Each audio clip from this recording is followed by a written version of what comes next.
Salut tout le monde et bienvenue dans cette nouvelle revue de presse. C'est une victoire à l'arraché et un exploit signé Portugal. Comme le rapporte Ojogo, la Seleção s'est imposée 2-1 face à l'Allemagne à l'Allianz Arena, décrochant son ticket pour la finale de la Ligue des Nations. Menés après un but de Wirtz, les hommes de Roberto Martinez ont trouvé les ressources pour réagir dans le dernier quart d'heure grâce à Francisco Conceição, puis Cristiano Ronaldo, servi par Nuno Mendes. Le sélectionneur portugais, pourtant critiqué pour un 11 de départ audacieux, a vu ses choix payants. Les entrées de Vitinha et Conceição ont totalement changé le cours du match. Malgré une météo chaotique avec de la grêle sur la pelouse munichoise, le Portugal signe une victoire historique et affrontera l'Espagne ou la France en finale. Tout avait pourtant bien commencé à Munich, souligne le journal Abeilzeitung. Ambiance de fête, 100e sélection pour Joshua Kimmich et ouverture du score de Florian Wirtz, mais la suite fut cauchemardesque. L'Allemagne s'est effondrée après l'heure de jeu, plombée par des changements précipités de Nagelsmann, et a vu le Portugal lui passer devant. Conceição puis Ronaldo ont ruiné les espoirs allemands. Le quotidien local décrit une équipe déboussolée et une Allianz Arena balayée par une météo capricieuse. Résultat, l'Allemagne devra se contenter de la petite finale dimanche à Stuttgart et reste sans titre malgré une génération prometteuse. Selon Ojogo, le FC Porto a trouvé un accord avec Al Ahly pour recruter Gabri Veiga. Montant de l'opération, 15 millions d'euros plus 4 millions d'euros de bonus pour un contrat jusqu'en 2030, assorti d'une clause libératoire de 65 millions d'euros. L'Espagnol de 22 ans, ancien grand espoir du Celta Vigo, a accepté une baisse de salaire pour rejoindre les Dragons, séduit par le projet sportif. Le club portugais a dû accélérer la manœuvre avant les congés officiels en Arabie Saoudite. Tout ça dans le but d'enregistrer Veiga dans la liste pour la Coupe du Monde des clubs. Il est attendu ce jeudi à Porto pour la visite médicale. C'est une affiche de gala qui se joue ce soir à Stuttgart. L'Espagne et la France s'affrontent en demi-finale de la Ligue des Nations dans un choc aux allures de finale avant l'heure. L'équipe titre Caramba encore eux, soulignant le poids de cette rivalité historique. Malgré leur statut de vice-champion du monde, les Bleus abordent ce sommet en outsider face à une Aurora auréolée de son titre européen.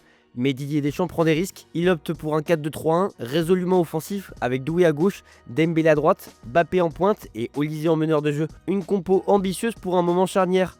Au-delà de l'enjeu sportif, Ojogo, As, Bild et le Parisien s'accordent. Ce match pourrait être décisif dans la course au Ballon d'Or 2025.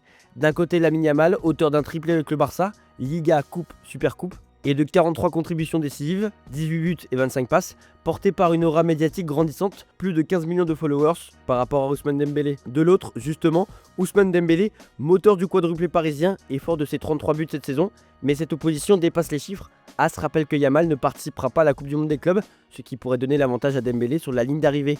Une analyse partagée par Bild, pour qui ce duel direct en demi-finale d'une compétition majeure pèsera lourd auprès du jury international de 100 journalistes. Luis Enrique, lui, a déjà tranché, le Ballon d'Or doit revenir à Ousmane, peut-on lire dans Bild. Jusqu'ici prudent, Didier Deschamps a décidé d'assumer pleinement sa préférence. Dembélé a fait une saison exceptionnelle, une préférence soutenue publiquement par Ibrahima Konaté, même son cloche du côté de Jérôme Roten, qui s'agace des soutiens trop voyants envers Mbappé, comme ceux de Cherki et Koné. Ojogo évoque une ambiance tendue en interne. La course au Ballon d'Or s'invite dans le vestiaire des Bleus. La tension monte aussi hors du terrain. Lamine Yamal n'a pas hésité à relancer la guerre des nerfs à travers les réseaux sociaux. À la veille du match, il a publié en story Instagram une photo de son superbe but contre la France lors du dernier Euro. Une manière claire d'annoncer ses intentions et de placer la pression sur les épaules tricolores. Ce soir à Stuttgart, l'affiche entre la France et l'Espagne promet un sommet chargé d'émotions, de rivalité et d'enjeux.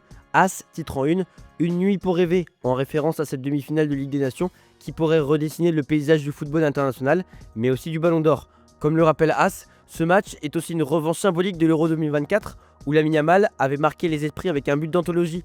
Ce soir, c'est autant une place en finale qu'un bout de légende personnelle que chacun vient chercher. Pendant que l'Espagne rêve sur le terrain, les dirigeants du Real Madrid accélèrent en coulisses. As révèle que le club est proche de conclure le transfert de Franco Mastantuono, prodige argentin de 17 ans, pour un montant avoisinant les 40 millions d'euros. Convoité par le PSG, qui comptait sur Luis Enrique pour le convaincre, le joueur a finalement donné son feu vert à Madrid.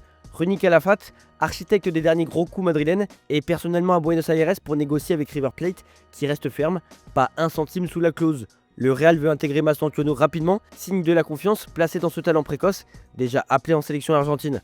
La pression du PSG dans le dossier pousse le Real à boucler le transfert dans l'immédiat, alors qu'ils avaient l'intention de le faire en janvier prochain. Et pendant que le Real prépare l'avenir, Carlo Ancelotti entre dans une nouvelle ère, celle de la Seleção. Comme le rapporte As, le technicien italien débute ce soir face à l'Équateur, à Guayaquil, dans le cadre des qualifications pour la Coupe du Monde 2026. Un contexte difficile, un temps de préparation réduit, mais un effectif de stars pour poser les fondations. Premier étranger de l'histoire à diriger le Brésil, Ancelotti incarne une nouvelle ambition, renouer avec la victoire après des années de disette et ramener la Coupe du Monde au pays du football. De son côté, le FC Barcelone avance sur son mercato. Le Mundo Deportivo annonce que Juan Garcia, gardien prometteur de 24 ans, va quitter l'Espagnol Barcelone pour rejoindre le Barça. Le portier a donné son accord après avoir reçu des garanties claires, être numéro 1 et inscrit en Liga. Le club paiera sa clause de 25 millions d'euros dès la semaine prochaine, sans passer par la case négociation. Le mercato s'accélère en Lombardie et la Gazzetta dello Sport révèle une série de dossiers brûlants qui pourraient redessiner le visage de l'AC Milan. En tête de liste, Adrien Rabiot, toujours dans le viseur de Massimiliano Allegri. L'entraîneur milanais n'a jamais caché son souhait de faire revenir le milieu français, malgré sa volonté affichée de rester à Marseille, où il est sous contrat jusqu'en 2026. Un transfert ne coûterait qu'environ 10,5 millions d'euros, un montant accessible. Milan pourrait toutefois bénéficier d'un coup de pouce inattendu, le départ de Luka Modric du Real Madrid, dont l'arrivée est imminente selon la Gazzetta. Le Ballon d'Or 2018 s'apprête à signer un contrat d'1 an avec le club pour 3,5 millions d'euros, plus des bonus. Un transfert autant symbolique que stratégique. À 40 ans, Modric reste performant et rêve de jouer pour le club qu'il supporte depuis l'enfance. L'officialisation dépend encore du calendrier du Real Madrid, engagé dans la Coupe du Monde des clubs. Pendant que Milan rêve en grand, l'Inter est en quête d'un nouveau leader sur le banc. La Gazzetta révèle que Cesc Fabregas est au centre des négociations pour prendre les rênes du club. L'actuel coach de Com reste attaché à son projet en Serie A, mais l'Inter pousse fort. Une réunion décisive a eu lieu hier et selon nos informations, l'Inter a obtenu l'accord du technicien de 38 ans.